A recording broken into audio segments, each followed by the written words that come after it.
We're here at the IGEL Disrupt conference in San Jose, and I'm here with Doug Brown.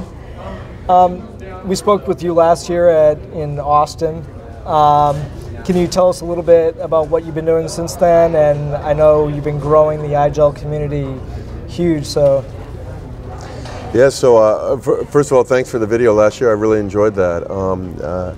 It was my favorite video, I think, to be honest with you, that I've ever taken in my career. So I really enjoy that, and hopefully this one's as good. Yeah. So yeah, so when I joined IGEL, I had really two jobs. One was to be evangelist and go around to shows like this and speak and see a lot of people, share the knowledge of what IGEL does and things like that. And the other thing I wanted to do at IGEL, and it was my main focus, my personal goal, was to build a community. Because I think that corporations really cater to the top level of people, but the people, to me, being an engineer, the people that matter the most are these guys. It's the engineers, it's the people in the trenches, it's our customers, our partners, and or someone just wanting to learn about it, right? So I wanted to build a community to where we could provide information to those people. And I think of a community sort of like a conference, right? Is we come here, for the sessions, for the knowledge, but also to see people, to meet people, to talk, to have that conversation, to say, hey, I have this idea, what do you think of this? Or you to tell me your idea, right? And that's really what the IGEL community is all about, is creating this sort of virtual conference. We do a lot of support in there, answering questions, but our number two room or channel is actually chit chat, where people are just talking about whatever, right? And so yeah, that's my main focus, and it's been going pretty well. So how well has it been doing? I mean, yeah, so it's a good question. So we started when we first, I'll take you back actually a little bit. Like I said, when I joined IGEL, I wanted to build a community. And but how do you go about doing that, right? And at first it was like, oh, let's use some email. Well, that doesn't work. You don't want any more emails, and you surely don't want me filling up your inbox, right? And so then I sort of built a little website, used a community sort of platform. Do you really want to join yet another website? No, right? There's too many the way it is, and so that didn't really take off. And then Shane Kleinfeld came to me or kept bothering me to use Slack.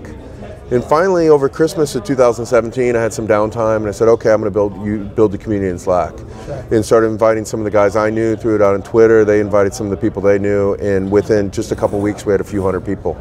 And 15 months later, we have almost 1,500 people. We have 25,000 messages floating back and forth. And Slack is the most amazing tool because those 25,000 messages is not 25,000 emails in your inbox. They're all nicely organized in different what we call channels or groups based on topic, and it's pretty darn simple to follow. So it's extremely active, and I couldn't be happier. Now, I heard a rumor that you started kind of a statistics engine. Yeah. So we wanted to know where people are located, because if we know where people are located, then we can say, hey, you know what, there's tons of people in Austin, Texas. Let's bring an event to Austin, Texas, right? Let's do something in person. Let's go take these guys out for dinner and drinks or something, right? So I was challenged to figure this out, and so I sort of built an engine that allowed me to understand where they're located, who the top performers are, so the guys that are contributing the most, then I can say thank you. Right?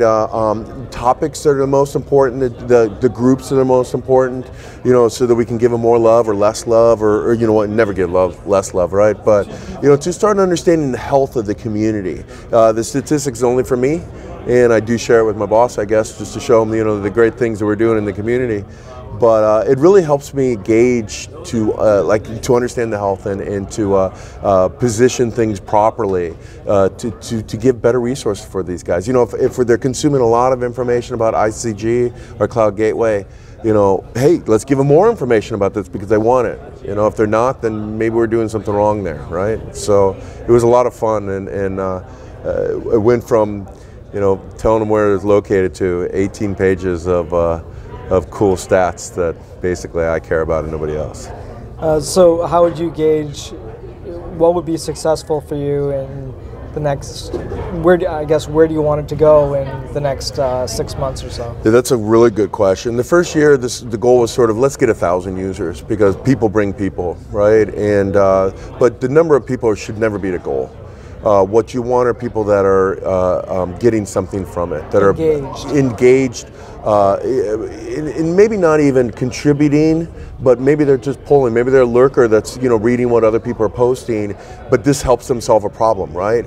We want a community where that the health is that they're happy, that they're able to support and sell and understand what IGEL's doing, right? That they're able to learn from user X here and that did something really neat. Oh wow, this is going to solve this problem, right? So my goal for really 2019 is to look back and sit in this chair next year and say, this year we took a big group of people and we made them better. And we can report on that now and see that they are better. They are selling more, they're happier, right? And that in return affects the bottom line of what we're doing and hopefully it makes their lives a lot better too. Well, and to me, the IGEL community is simple because I just try to appease myself when I was an engineer, right? Try to appease myself when I was doing that job. So I mean, it seems like IGEL is a happy place to work. Or at least according to Jed, right? There was, at the keynote, they had, what was the Ingram guy said the IGEL employees are very happy. But what I found, and I knew this prior because I have a lot of friends that are IGEL customers, is our customers, our partners are just as happy, if not even happier. So I joined IGEL sort of a fluke. They didn't come after me, I didn't go after them, and next thing I know I'm employed. It's been the best 2 years I've had since my first 2 years at Citrix when I was 31, 32 years old. And for a 48-year-old man to experience that again, I feel like a kid, and I couldn't be happier. It's a gift from the heavens. Yeah, well, it's always a pleasure to speak with you, and we look forward to talking with you again, maybe Citrix Synergy or something. Absolutely. Well, I do want to say one thing, if you don't mind. Sure. If someone might want to know, why would you join, or where to join. And the other thing I want to say is, one thing I love about the IGEL community is not just about IGEL. So we do talk a lot about EUC, and there's a lot of, just some of the biggest names in the EUC world, and some guys you might not have heard of that are really amazing folks. So please join. It's real simple. Join.igelcommunity.com. Again, join.igelcommunity.com. And it's a simple Slack community. And so come on in and please message me, and I'd love to meet you, and hopefully we can do some neat stuff together. Great. Thanks, Doug. Hey, thank you so much. Always a pleasure to talk with you guys. I love VMblog.